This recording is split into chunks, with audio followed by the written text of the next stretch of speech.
Ser ou não ser mãe, uma questão com que a maioria das mulheres vai se deparar ao longo da vida. Hoje, com o avanço da ciência, já é possível mudar um pouco o curso natural da maternidade. Para falar sobre esse tema, viemos hoje a um grande centro de reprodução humana que une a pesquisa à prática. Daqui, eu, Dr. Roberto Calil, converso com 2 especialistas nesse assunto, mas antes, a Carol Marcelino traz mais informações sobre o tema.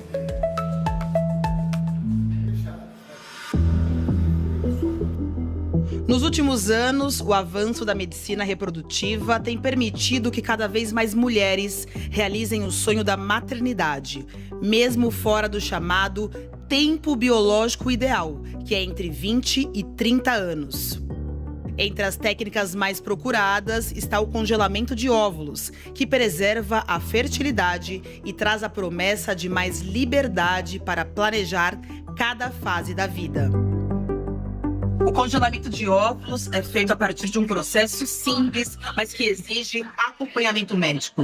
Os óvulos são coletados e armazenados em temperaturas extremamente baixas, podendo ser utilizados anos depois em um processo de fertilização in vitro. A ciência possibilita hoje combinar diferentes técnicas para ajudar tanto quem tem dificuldades quanto quem optou por adiar a gestação. Mas a idade ainda pode ser uma barreira. Os riscos de diabetes, hipertensão arterial e parto prematuro aumentam progressivamente com a idade. Uma resolução do Conselho Federal de Medicina estabelece o limite de 50 anos para as técnicas de reprodução assistida, mas abre exceções desde que haja consentimento médico. Por isso, é fundamental o acompanhamento profissional. Só assim é possível buscar a saúde integral da mãe ao bebê.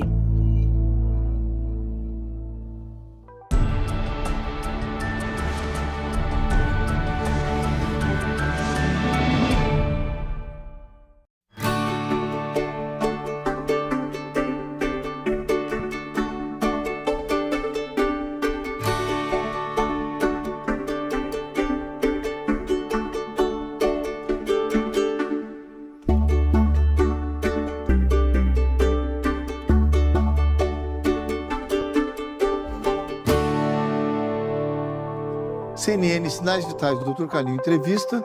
Vamos falar hoje sobre reprodução humana. Com o Dr. Eduardo Mota e o Dr. Matheus. Eduardo, para a gente começar, por que não dá para falar de saúde da mulher sem falar em saúde reprodutiva? Tem uma relação direta a isso? Saúde da mulher com saúde reprodutiva? Bem, eu penso que a saúde reprodutiva faz parte da assistência integral à mulher, né? Então, muitas vezes existe uma dificuldade de entender que o desejo de engravidar, ou mesmo até de preservar a sua fertilidade, é algo trivial, né? E que, por vezes, as pessoas não entendem dessa maneira, entendem a saúde reprodutiva como só um luxo, uma coisa fora de série, mas que ela se insere no contexto da assistência integral à saúde da mulher. A saúde faz parte da saúde da mulher. Né? Matheus, o que é congelamento de óvulos? O congelamento de óvulos é uma tentativa aí de preservação de fertilidade, né? Então a gente consegue fazer uma estimulação ovariana, em que a gente consegue captar os óvulos dessa mulher e congelar. Quando esses óvulos estão congelados, ela pode ser utilizado quando a mulher desejar. Ele não perde qualidade com o tempo. Quanto tempo ele pode ficar congelado? Indefinitivamente, né? Ele não tem um tempo, décadas, não perde qualidade com o tempo. E quando ela quiser usar esses óvulos, ela pode usar para uma reprodução. A questão que faz a necessidade disso é que a gente sabe que essa qualidade dos óvulos vai se perdendo com a idade. Então, a partir dos 35 anos, a gente sabe que essa qualidade vai diminuindo e vai ficando mais difícil de engravidar. Por isso que é importante ter congelamento de óvulos como um arsenal aí no planejamento reprodutivo dessa mulher. Você quer comentar? Não, eu diria que, no bom sentido, os homens são muito mais privilegiados, né? Porque o homem, ele tem a sua produção de espermatozoides contínua ao longo da vida. Então, é muito fácil para o homem não só preservar, como manter o seu potencial de fertilidade. A mulher tem um estoque de óvulos, né? Então, ela nasce com uma determinada carga, que ela embora seja razoavelmente comum aí, ela varia de acordo com as qualidades de vida da mulher. E, obviamente, à medida que o tempo passa, foram consumidos os melhores óvulos. Então, o congelamento é uma tentativa, né, de dar chance, de essa ação do tempo não ser tão forte. De preservar a qualidade. Mas o que eu acho importante é que cada pessoa tem a sua individualidade. Então, é uma tentativa de preservar, mas as pessoas têm que levar em consideração que é importante elas não adiarem o desejo reprodutivo para sempre, imaginando que a ciência vai sempre dar uma resposta. Tem aumentado o número de mulheres buscando esse tipo de procedimento? Acho que tem, com certeza. Eu acho que a gente sai de uma assistência anterior em que estava muito preocupado em medos de engravidar, né? Então, toda uma assistência na mulher quanto a anticoncepcionais e poucas orientações no sentido de quando ela quiser engravidar. E aí, cada vez mais, a gente tem tido essa conversa, né, com a mulher desse planejamento reprodutivo. Então, cada vez mais elas têm buscado, sim, essa questão do congelamento. Até porque, hoje em dia, a gente está levando mais para frente esse desejo inicial de gestar, né? A gente pensava há décadas atrás, os pais começavam a gestar aí com seus 25 anos. Hoje, 30, 35, até 40 anos de idade. Então, a gente tem uma cultura que está levando o início da gestação mais para frente. Da importância aí do congelamento de óvulos para esse planejamento reprodutivo. E, Eduardo, qual é o perfil dessas mulheres? Então, essa é uma atitude muito interessante, né? Há anos atrás, quem nos procurava, eu chamava isso de conversa no barzinho. Então, eram aquelas meninas que, conversando no barzinho entre si, mostravam essa preocupação reprodutiva e vinham nos procurar. Hoje, já existe uma conscientização da classe médica, particularmente do ginecologista. Então, o ginecologista está muito mais ativo em aconselhar as mulheres. Mas, fundamentalmente, quem quer congelar óvulos, vamos chamar assim, é aquela mulher que quer uma vida tradicional. Ela ainda não casou, não teve oportunidade, ela quer casar, quer constituir a sua família, enfim, do modelo tradicional, e ela está esperando, ela quer dar tempo a ela um pouquinho a mais, talvez por desafios de carreira, outros desafios, e obviamente achar essa pessoa para formar uma família no modelo que nós, enfim, achamos o conveniente.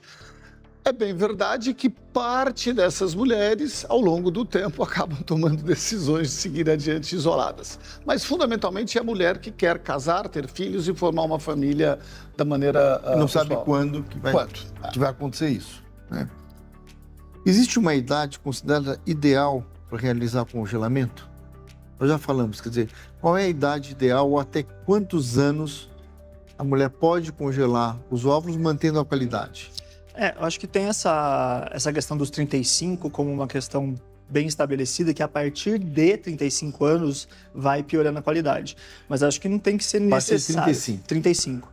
Mas não tem que ser necessário chegar aos 35 para congelar, mas saber do 35 para querer gestar. Então, uma mulher que tem 30 anos, sabe que tem uma carreira e tudo mais, que ela vai querer ter filho só com 40, ela não espera chegar nos 35 para congelar, já congela com 30, né? Acho que o 35 ajuda no planejamento.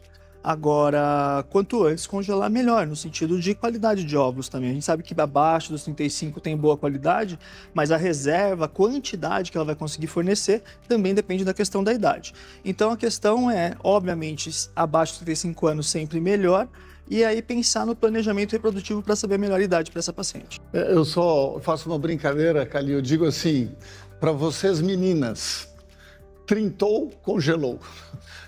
É uma brincadeira verdadeira, pelo seguinte, sem dúvida os 35 é importante, mas sempre vão ter aquelas que aos 35 elas estão um pouquinho abaixo da média e aí os 35 já é tarde. Então, trintou, congelou. O Eduardo, como acontece o processo de fertilização in vitro? Bom, a fertilização in vitro ela é uma etapa do congelamento de óvulos, né? Quer dizer, os dois modelos precisam de um estímulo à ovulação. Então, as meninas são submetidas ao uso de medicamentos para que elas possam recuperar o número maior de óvulos. A diferença é que no congelamento eu vou simplesmente guardar essas células, preservar, congelar, e na fertilização no laboratório nós vamos unir ao espermatozoide, formar o embrião e escolher o melhor embrião para ser reposto ao útero. Então eu sigo adiante um pouco mais com esse processo. E hoje em dia é comum essa prática, né? Sim, essa é uma prática que tem, vamos dizer assim, cada vez mais se tornado incidente na população, até por conta dessa mudança de hábito dos casais se formarem mais tardiamente. E, obviamente, com isso, as mulheres e os homens vão estar mais afeitos a alguma dificuldade do lado reprodutivo, e daí a necessidade de ter a fertilização in vitro como um aliado para vencer esse desafio. E a taxa de sucesso? Ela é muito dependente da qualidade do óvulo e da qualidade do espermatozoide. As meninas jovens, essas abaixo de 35 anos, têm índices de sucesso de 50%, 60%, 70% por tentativa, o que quer dizer que ao longo de 3 tentativas elas devem ter 90% de taxa de sucesso. Que é bastante bom. Que é muito bom. Já as mulheres acima de 40 anos vão ter aí 20%, 30% de sucesso por tentativa, e elas vão ter 50% de sucesso ao longo de 3 tentativas. Então, mostrar como esse lado da idade, ele interfere no nosso resultado final. Exatamente. Trazendo a importância também do congelamento de óvulos, né? Então, se vai precisar de um in vitro, muito melhor ela ter congelado óvulos com 35 do que pegar óvulo fresco com 40 anos de idade, por exemplo. Claro. Matheus, e esse procedimento de coleta de óvulos é seguro? Tem algum tipo de desconforto? Eu acho que são alguns desconfortos, mas com ampla segurança. Eu acho que durante a estimulação ovariana, a mulher tem que tomar algumas medicações que vai estimular o ovário. Dessa forma, o ovário vai ter um crescimento dos folículos. Ela pode sentir um pouco de dor no pé da barriga, cólica leve, referente a esse crescimento mesmo. No momento da gente fazer a cirurgia, que é uma cirurgia minimamente invasiva, paciente com sedação, a gente faz um ultrassom transvaginal. Do próprio ultrassom sai uma agulha bem fininha que consegue puncionar o ovário e puxar o líquido desse ovário. Dentro desse líquido é onde vai estar os óvulos. Então é um procedimento de 20 minutos, feito sob anestesia. Seguro. Totalmente seguro, totalmente visto pelo ultrassom, né? Então, seguro nesse sentido. 20 minutos de procedimento, o paciente acorda, recupera da anestesia e vai para casa. Já tem alta direto. Obviamente, depois da punção também pode ficar um leve desconforto da própria punção, que melhora com analgesia simples, e a paciente já pode retornar ao trabalho no próximo dia com tranquilidade. Então nós estamos falando da parte técnica, né, de congelamento de ovos, da fertilização in vitro e tudo mais. E a parte psicológica disso? Tem que ter um acompanhamento paralelo bem importante, não? Sim. Como tudo acontece no organismo feminino, né, as mulheres são muito afeitas a essa carga, esse estresse que acontece ao longo do processo. Não só pela infertilidade em si, pela demanda da sociedade, enfim, diante da necessidade de engravidar. Então é sempre importante ter esse acompanhamento, principalmente naquelas pessoas que estão mais vulneráveis. Eu costumo brincar e digo que o casal que sobrevive à infertilidade é um casal que vai estar junto a vida toda. Porque não é fácil para os dois, né? Exato, não é fácil para os dois. Hoje em dia, o congelamento de óvulos e a fertilização in vitro são acessíveis. Como funciona para ter acesso aqui, por exemplo, no Hospital São Paulo? No Hospital São Paulo, ele é um hospital público, né, conveniado ao SUS, mas também tem atendimento via convênio e via particulares. Aqui no Hospital São Paulo, a gente tem uma associação com a Unifesp, a gente recebe pacientes que vão e se cadastram num site. Nesse site está explicando exatamente como é o funcionamento aqui do serviço. Infelizmente, a gente não recebe verba para conseguir arcar com todo o tratamento, e o SUS não tem essa política para conseguir arcar com os tratamentos de infertilidade. Nesse sentido, o paciente que vai vir aqui para a instituição, ele sabe que ele vai precisar arcar com internação em material que é consumido e com as medicações que eles compram direto na distribuidora. Então não é totalmente SUS, mas toda a parte, né, de consultas, exames, a gente consegue fornecer via SUS. E eu só gostaria de ressaltar que na cidade de São Paulo, além do Hospital São Paulo, o Hospital das Clínicas e o Hospital da Mulher, o Pérola Baito, antigo, tem um sistema, obviamente, gratuito de assistência, mas essa verba é destinada para o tratamento da infertilidade, ou seja, o congelamento eletivo, né? Enfim, não tem essa verba. Nós não temos verba para isso ainda. Então, muito bem, vamos ao pequeno intervalo e já voltamos para conversar sobre reprodução humana. Até já.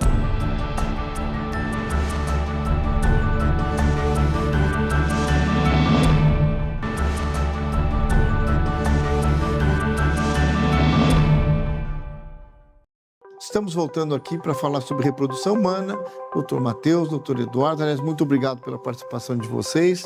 É um prazer. E uma pergunta, por exemplo, você falou de ovos congelados de rotina, não é isso?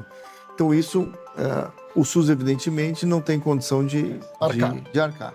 Mas e as pacientes, por exemplo, oncológicas? Então, paciente com câncer de mama que vai para uma quimioterapia, com câncer de útero que vai ter que retirar o útero, talvez não? Sim, os tratamentos oncológicos são cobertos pelos serviços aqui do estado de São Paulo e essa, não diria uma exceção, essa é uma realidade por elas terem, vamos dizer assim, um motivo para congelar o óvulo, né? Um motivo médico para congelar o óvulo. Não que as mais jovens não os tenham, mas esse congelamento eletivo, enfim, ele tem uma demanda um pouquinho diferente. Então, nesses casos, os serviços estão disponíveis para qualquer caso oncológico. Lembrar que, por exemplo, nas leucemias, onde a quimioterapia é a única forma de tratamento, o congelamento de óvulos é algo, vamos dizer assim, de uma grande valia. Porque antes do congelamento, a gente tem óvulos de uma ótima qualidade, em geral em meninas, antes da terceira década de vida. Até que é rotina, né? Você trata leucemias, linfomas, você, na verdade, já sugere ao paciente o congelamento. Né? Em relação à tecnologia, nas últimas décadas, teve uma evolução importante em relação à fertilização in vitro? Essa é uma história muito interessante, né? A fertilização in vitro começou com 2 pesquisadores, na verdade é um biólogo chamado Robert Edwards, da Inglaterra, e ele começou a estudar em 1968, e o primeiro nascimento é de 1978. 10 anos depois. 10 anos depois, onde ele fez mais de 100 tratamentos até ter o seu primeiro sucesso. Quer dizer, hoje isso seria absolutamente inadmissível, né? Mas levando de 78 para cá, as taxas de gravidez eram muito pequenas e hoje, em boas condições, como já foi dito, a gente tem taxas de gravidez de mais de 50% para o tratamento. Existem duas, vamos chamar assim, de fases muito distintas que eu chamaria.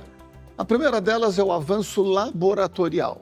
Então, as incubadoras hoje são mais adequadas, mimetizam aquilo que acontece, vamos dizer, na tuba uterina de uma maneira mais própria. Sem dúvida nenhuma, as condições de imitar o corpo humano estão muito melhores. Um outro avanço muito importante que aconteceu aí no início dos anos 90 foi a capacidade de tratar o lado masculino com uma técnica chamada de ICSI, que é o fato de injetar o espermatozoide dentro do óvulo, né? Aquilo que a gente chama de micromanipulação. E isso deu vamos dizer assim, a nós a possibilidade de praticamente, vamos dizer assim, suplantar as dificuldades masculinas, né? Então, existem avanços atuais. Hoje, o que está, vamos dizer assim, em grande voga é a inteligência artificial, né? A inteligência artificial muito provavelmente vai determinar para cada casal o melhor tipo de protocolo. Mas vai chegar nesse ponto. Vai chegar nesse ponto. A dose. Já chegou nesse ponto ou vai chegar nesse ponto? Estamos chegando nesse ponto, né? E talvez o câncer de mama tem muito dessa caracterização dos subtipos, né? Então, hoje a gente trata cada câncer de mama de uma maneira diferente. A reprodução humana, eu também acredito que a gente vai entender a individualidade de cada casal e colocar o melhor protocolo de acordo com essa individualidade. Então, existem avanços que estão indo aí. Não sei se o Matheus quer comentar alguma coisa. Acho que uma coisa só para complementar também é o avanço da própria criopreservação, né? Quando a gente está falando de congelamento de óvulos, o tipo de congelamento que a gente fazia 20 anos atrás e o que a gente faz hoje em dia é totalmente diferente. Então, a taxa de sobrevivência do óvulo é melhor, o óvulo descongela melhor e mantém melhor qualidade para ter mais taxa de fertilização, mais formação aí de embrião. Então, sem sombra de dúvida, isso também teve um avanço muito importante. Então, quem quer congelar hoje está congelando melhor, pensando em descongelar no futuro também. Então, Matheus, além da idade, que nós já falamos que é um fator de risco, entre aspas, né? Para você ter um sucesso aí do congelamento, quais são outros fatores de risco? Eu acho que atrapalhariam, obviamente, a fertilidade da mulher.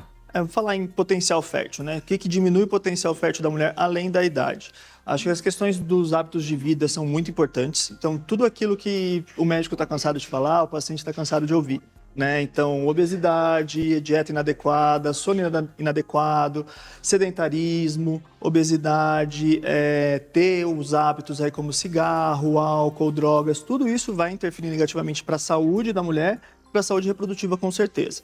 E, além disso, tem algumas doenças específicas ginecológicas que vão piorar esse potencial fértil. Né, o que a gente mais sabe aí são doenças da anovulação, síndrome de ovário policístico, uma coisa que muitas mulheres já ouviram falar, que dificulta a ovulação da mulher e que pode estar envolvido com a infertilidade. Endometriose, que é aquela mulher que tem muita dor na menstruação, também vai levar a uma piora de potencial fértil, além daquelas doenças que são mais silenciosas, por exemplo. São alterações tubárias que a mulher não sabe que tem, teve alguma doença, alguma infecção que muitas vezes é assintomática e vai levar a obstrução ou disfunção dessas tubas, levando à infertilidade. Então, a questão maior é ela ter uma boa assistência para conversar sobre esses fatores e saber se ela tem mesmo algum fator ou não de piora de potencial para tentar adequar isso para o futuro. Agora, Eduardo, me diz uma coisa. Como um casal tenta, obviamente, engravidar, né? E não consegue. Quer dizer, a responsabilidade que se fala normalmente é sempre da mulher. Mas o homem tem alguma participação nisso? Tem que ter, não? Sim, Ou sim. muitas vezes o problema é do homem. Sim. E se fica, o quê? Fazendo exames da mulher e o problema é masculino. Tem muito isso, não? Não, a infertilidade é do casal, né? Então não é da mulher. Não é da mulher, é do casal. Comumente nós, dizemos que 40% dos fatores estão mais predominantes do lado feminino, 40% do lado masculino e em 20% das vezes existe uma associação. Então é fundamental avaliar o casal. Toda avaliação inicial parte dessa premissa de ter o casal. Porque, obviamente, são dois gametas, claro, óvulo e espermatozoide, claro, que contribuem igualmente e que precisam ser identificados, enfim, as suas dificuldades em ambos os sexos. Então, é fundamental essa avaliação conjunta por um profissional habilitado, quer eles de qualquer especialidade, mas que tenha esse conhecimento para que possa dar um diagnóstico apropriado e o tratamento correspondente. Matheus, aproveitando suas considerações finais, qual é a mensagem que você...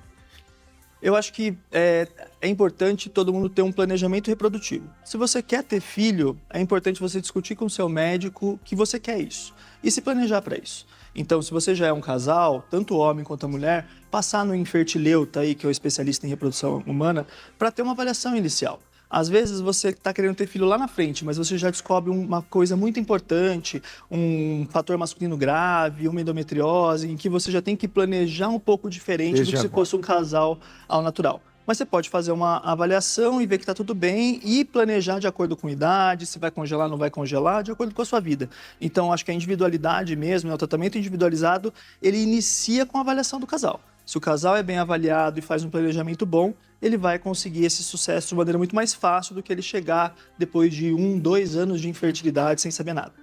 E você, Eduardo? Não, eu acho que na mesma linha do Matheus, eu chamaria muito a atenção para a idade. Meninas, não deixem o tempo passar, sejam ativas. Obviamente que existe o congelamento eletivo, né, aí a partir dos 30, mas para quem quer engravidar, não deixe passar, se possível, muito a idade dos 35 anos. Os tratamentos estão para ajudá-las, mas é importante ter uma boa qualidade de células, de óvulos, para que a gente possa atuar. Muito bem, muito obrigado. Até a próxima. E qualquer sugestão de temas, por favor, @Dr. Roberto Calil. Até a próxima.